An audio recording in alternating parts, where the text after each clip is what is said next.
Anda tulis, saya adalah properti investor, mau membeli properti dengan cepat dengan dana cash keras, misalnya seperti itu.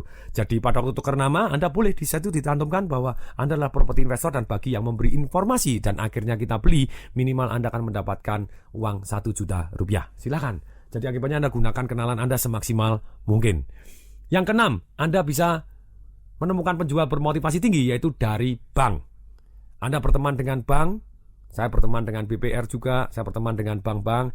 Nah, kalau misalnya ada properti-properti yang mulai macet, atau orang yang punya jaminan properti tapi macet, daripada dia dilelang dan kemudian harganya turun dan kemudian bunga masih berjalan terus, akibatnya dia malah propertinya hilang 100%, kenapa tidak kita bantu dia? Jadi silakan terus berteman dengan bank-bank, pemilik bank atau analis kredit atau yang tim penagihan kredit bermasalahnya. Dan kemudian yang ketujuh, kita bisa menemukan penjual bermotivasi tinggi dari pengadilan. Dari pengadilan yang sedang kasus RIA begitu ya, ataupun ceritanya balai lelang. Nah, kita bisa berkenalan dengan mereka untuk mendapatkan penjual-penjual yang bermotivasi tinggi. Kemudian yang 8 adalah klub investasi, atau orang-orang yang memang di bidang investor untuk properti, yang selalu bergaul.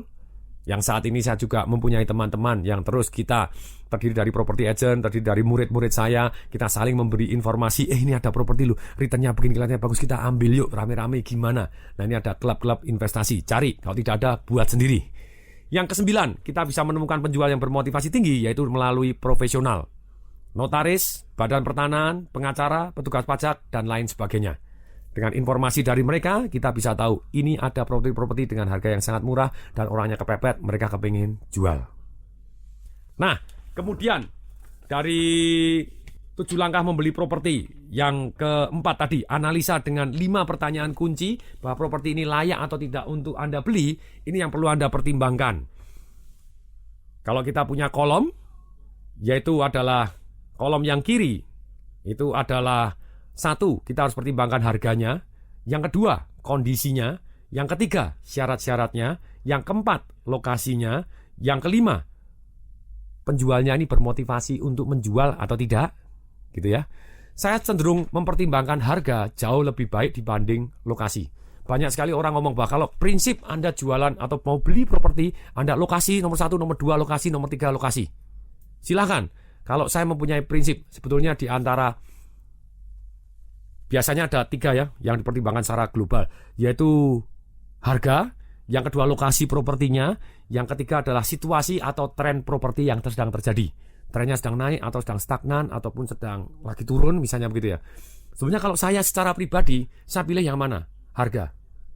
Kalau misalnya harganya benar-benar cocok, misalnya lokasinya jauh sekali, tapi harganya benar-benar below the market, sehingga kita jual, kita yakin kalau itu laku dengan harga yang sangat-sangat murah, tetap laku gitu ya, saya tetap akan bisa jadi beli walaupun lokasinya tidak strategis, karena kita yakin bahwa harganya memang betul-betul below the market dan bisa kita flip ataupun kita jual seketika dengan harga yang lebih bagus walaupun wilayahnya tidak memadai.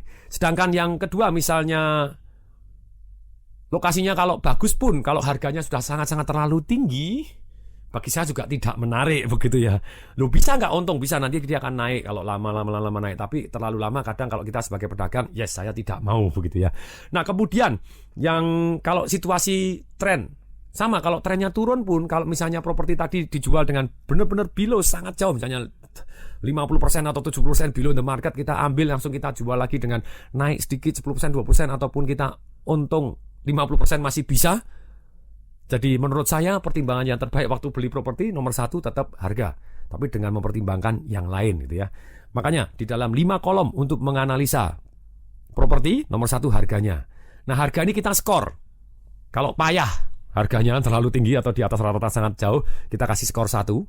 Kalau harganya sama dengan harga market, kita kasih angka 2. Kalau sangat baik, kita kasih angka 3. Maksudnya sangat baik apa? Benar-benar below the market. Nah, kemudian kondisinya bagaimana? Bangunannya, tempatnya. Nah, ini kalau tempat masuk lokasi ini kondisi bangunannya bagaimana? Situasinya bagaimana? Nah, kalau payah 1, rata-rata 2, sangat baik 3. Syarat-syaratnya, boleh beli, bayarnya belakangan. Wah, ini menarik. Berarti sangat baik, skornya 3. Oh enggak, harus bayar cash keras, bahkan bayar di depan. Atau syarat-syaratnya, bayar di depan, dia enggak boleh keluar dulu, mau ditempatin dulu selama 1 tahun. Nah mungkin itu kita anggap payah, jadi syarat-syaratnya payah, kita kasih skor 1. Kalau syarat-syaratnya sama sih dengan orang-orang lain, ya kita kasih angka 2. Kemudian lokasi, di tempat strategis, sangat bagus, prime location, berarti kita kasih skor 3. Tempat rata-rata, oke, kasih angka 2. Wah, lokasinya tidak bagus, tusuk sate, belakangnya sempit, misalnya belakangnya sungai lagi, wah kurang bagus nih, payah, ya sudah kasih angka 1. Kemudian penjual bermotivasi menjual atau tidak, kelihatannya dia kepepet ini, dia butuh uang sangat cepat. Orang butuh uang itu bukan berarti seringkali negatif. Kadang dia juga positif. Dia mau jual sangat cepat karena dia pengen ambil peluang yang lain yang kemungkinan dia untung jauh lebih besar. Makanya dia mau jual di sini dengan situasi discount rate, kemudian dia mau cari untung di depan sana. Sedangkan kalau kita mau membantu, misalnya dia dalam kondisi misalnya bermotivasi tinggi, sedang mau cerai, terus kemudian atau sudah cerai, atau dia trauma terhadap tempatnya, tidak suka terhadap tempatnya, atau ceritanya tempat ini sudah merugikan dia sekian lama, gentengnya bocor terus kemudian, atau WC-nya mampet terus, atau yang jelas dia sudah tidak tahan terhadap properti ini, atau cash out sedemikian banyaknya. Dia punya lokasi untuk usaha, tapi setiap bulan minus terus, dia tidak bisa ngangsur kepada bank. Ini juga penjual bermotivasi tinggi.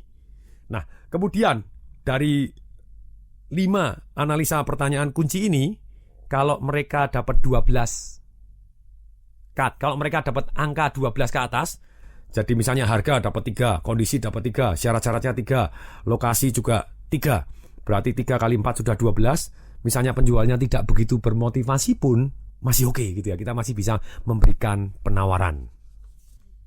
Nah, kita harus berikan penawaran secara tertulis kepada semua yang skornya di atas 12, dan dengan demikian kita tetap pada waktu memberikan penawaran, satu seni, Anda harus memberikan 1 escape clause. Maksudnya apa escape clause? Pada waktu Anda menawar, ya saya menawar dengan harga sekian gitu ya. Pada waktu Anda menawar, sebetulnya Anda tes market juga. Lama-lama Anda peka. Lupa kalau ternyata dikabulkan, ternyata saya masih tidak punya duit, terus caranya bagaimana? Masih ada caranya, bagaimana kita bisa beli tanpa duit. Nah, hanya pada waktu itu ada escape clause itu maksudnya bagaimana?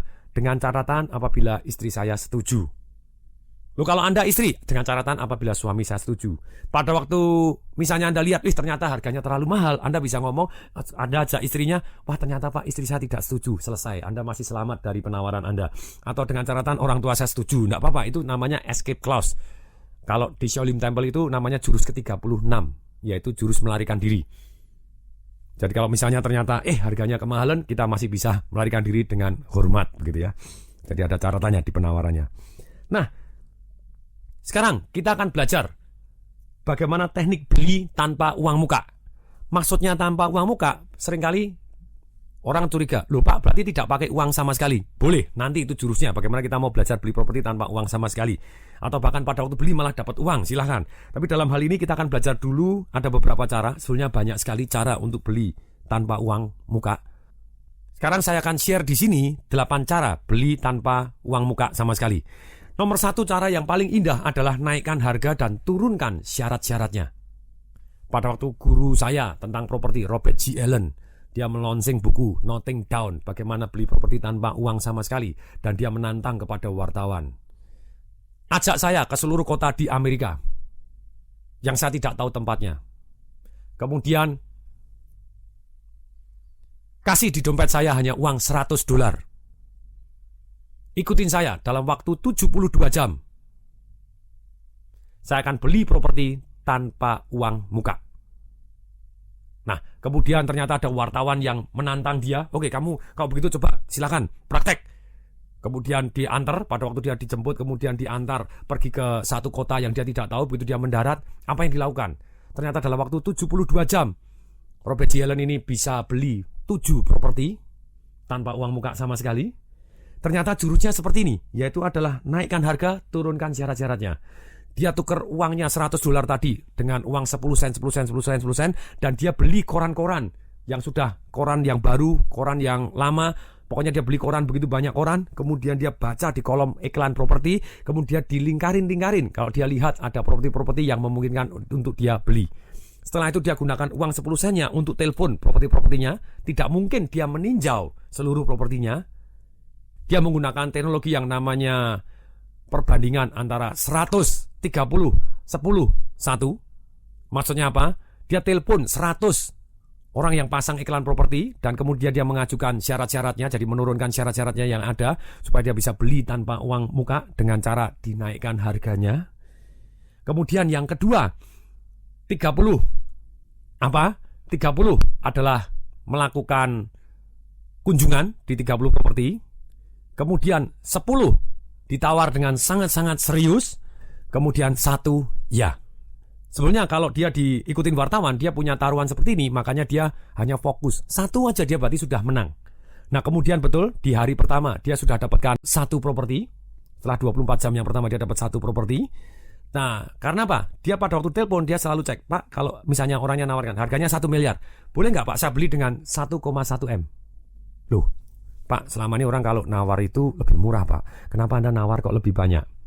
Iya karena mau menurunkan syaratnya gitu ya. Mau menurunkan syaratnya. Saya tidak mau pakai uang muka Pak, saya propertinya deal dulu terlebih dahulu saya, dan nanti pada waktu sekian baru akan saya bayar. Jadi saya tidak mau pakai uang muka. Itu salah satu caranya. Jadi salah satu cara adalah naikkan harga, turunkan syarat. Nah dari sekian banyak ada juga orang yang mau, oke deh boleh saya percaya kepada kamu, sertifikat masih di tangan saya nothing tulus, harganya lebih mahal tanpa uang muka, boleh deh. Nah akibatnya pada waktu itu dari tantangan Robert G. Allen ditantang oleh wartawan tadi, setelah 1 berhasil, kemudian di hari kedua, hari ketiga wartawannya malah ngomong, kalau saya mau kalah, ya kalah yang lebih besar deh, lebih sensasional di koran. Akibatnya malah wartawannya ngomong, oke saya sudah tahu caramu, oke mari aku bantu. Jadi wartawannya malah ikut nyari gitu ya, ikut telepon, ikut nyari. Akibatnya dalam waktu 72 jam atau 3 hari, Robert G. Allen bisa dapat 7 properti tanpa uang muka sama sekali. Jadi beritanya lebih sensasional pada waktu diungkap di koran begitu ya. Itu jurus pertama, naikkan harga, turunkan syarat-syaratnya. Ini jurus sangat penting kalau Anda kepengen beli properti tanpa duit sama sekali nanti gitu ya. Ingat satu jurus ini. Kemudian yang kedua, teknik beli tanpa uang muka, yaitu tukar dengan talenta. Barang bukannya uang. Misalnya Anda konsultan, misalnya Anda ceritanya penyanyi, misalnya Anda jago renovasi rumah, misalnya Anda jago apapun begitu ya, profesi Anda, pengacara atau dokter atau ahli apa segala macam silahkan. Nah pada waktu itu Anda bisa menukar dengan talenta Anda. Tidak perlu uang muka, boleh nggak saya tukar dengan talenta? Akibatnya Anda tidak perlu keluar uang muka. Kemudian cara yang ketiga, kerjasama dengan property agent. Naikkan komisinya, kurangi tunainya. Misalnya saya di Singapura, biasanya di Singapura properti itu kalau itu 1% komisinya, ini Pak tak kasih komisi dari saya gitu ya, 3% gitu ya. Jadi pada waktu Anda nyarikan malah saya ngasih komisi Anda. Menarik juga gitu ya. Tapi ini saya tidak bayar Anda tunai gitu ya. Saya tidak bayar Anda tunai terlebih dahulu, kurangin tunainya dari property agentnya. Kemudian cara yang keempat yaitu tanggung kewajiban-kewajiban sang penjual. Cara keempat ini cara yang sangat indah. Ada satu konglomerat di Indonesia dapat bank, dapat properti, yaitu dengan cara menanggung kewajibannya aja. Misalnya apa? Misalnya kita kepada satu melihat bahwa dia utang propertinya, misalnya 1 miliar dia utang begitu banyaknya dan kemudian dia tidak bisa, kita bilang, oke Pak, sekarang dalam kondisi seperti ini saya beli properti Anda, saya tanggung seluruh utang-utang Anda, kewajiban Anda. Jadi pada waktu beli properti, Anda tidak kasih uang muka karena Anda tanggung hutangnya dia, baik hutang di properti atau hutangnya di tempat yang lain. Dengan demikian Anda tidak perlu ngasih uang muka. Yang kelima, Anda bisa menggunakan yaitu pendapatan sewa. Misalnya Anda datang di satu tempat kos-kosan, ya kos-kosan ini harganya misalnya 600 juta, terus kemudian bisa menghasilkan sewa 60 juta, misalnya begitu setahunnya karena banyak kos-kosan. Apa yang Anda lakukan? Pada waktu itu Anda juga bisa ngomong kepada seluruh yang kos di sana. Anda ngomong begini, ini akan saya naikkan harganya. Karena mau saya naikkan harganya, saya mau tanya, kalau Anda mau bayar setahun, maka Anda boleh tidak naik harganya. Nah kalau boleh tidak naik harganya, berarti mereka bayar 1 tahun. Atau mungkin Anda bisa memberikan hadiah. Kalau Anda mau bayar setahun, Anda akan dapatkan hadiah apa? Silakan, bisa DVD player atau apapun. Tapi saya hanya butuh sekian orang, walaupun Anda terima semuanya. Kalau Anda terima uang kos di depan 60 juta ini bisa Anda kasih sebagai down payment-nya. Jadi Anda bilang kepada penghuni kosnya bahwa saya adalah pemilik yang baru. Untuk itu Anda, siapa yang ini saya putuskan, Anda yang boleh tinggal di sini adalah yang mau bayar setahun di depan. Nah kalau tidak terpaksa Anda harus keluar karena akan harganya saya naikkan. Kalau kecuali Anda mau bayar naiknya gini ya. Ataupun Anda bisa pakai cara yang halus, yaitu dengan cara pada waktu Anda mau minta uangnya, Anda berikan hadiah. Berhadiah televisi, berhadiah begini bagi yang mau bayar setahun di depan. Dan kemudian uang setahun di depan ini bisa Anda berikan kepada yang punya properti sebagai uang muka. Yang keenam, dengan properti tersebut itu sendiri. Maksudnya apa? Kita bisa menjual aset-aset yang ada di dalam properti tadi. Misalnya Anda lihat begitu propertinya bagus sekali dan barangnya, lemarinya, furniturnya bagus sekali, ya kita jualin aja semua propertinya yang ada, yang di dalam, bukan properti di luarnya, properti di dalam dijual dan uang tadi bisa untuk uang muka. Kemudian, yang ketujuh, yaitu dengan laporan keuangan mitra. Kalau misalnya Anda mau hutang bank atau mau hutang begini butuh uang, Anda bisa dengan pinjaman laporan keuangan mitra Anda ataupun pinjaman dari saudara. Yang kedelapan, yaitu dengan segala cara Anda bisa jaminkan rumah Anda, mobil Anda, jadi Anda tidak perlu membayar lagi uang mukanya. Bahkan pinjaman kartu kredit untuk membelikan apapun yang diperlukan oleh penjual. Oke.